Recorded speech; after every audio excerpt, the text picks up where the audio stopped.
So hi! Welcome and welcome back to my YouTube channel, and for today's tutorial, ituturo ko sa inyo kung paano nga ba i-turn on and off ang auto caption sa ating TikTok videos. But first, please subscribe to my channel and don't forget to hit the subscribe button and the bell to notify you for my new updates. And once you learn more, just keep on watching and let's start.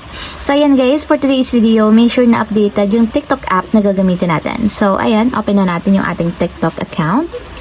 And dito guys, pagka-open ng inyong homepage, itatap nyo lang dito yung share button na nandito sa may right side niya. So pagka-tap ng share button, itap nyo lang dito yung caption. So makikita nyo naman siya dito guys sa baba.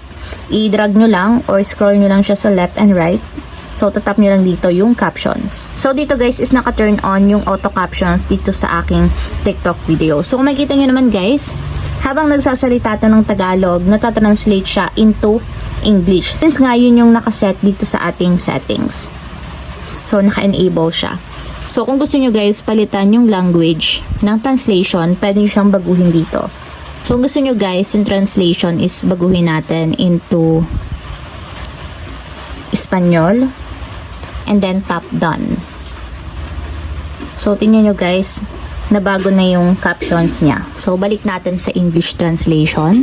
So balik tayo sa captions and then English.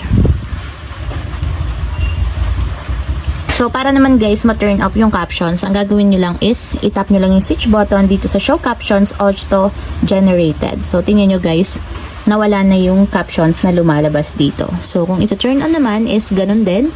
Turn on nyo lang guys itong show captions auto generated and lalabas na ulit yung kanyang captions or translation. So, ayan lang guys, ganun lang kasimple kung paano nga ba i-turn on and off ang auto caption sa ating TikTok videos. If you have a question, kindly comment down below and don't forget to hit the subscribe button and the bell to notify you for my new updates. And thank you for watching!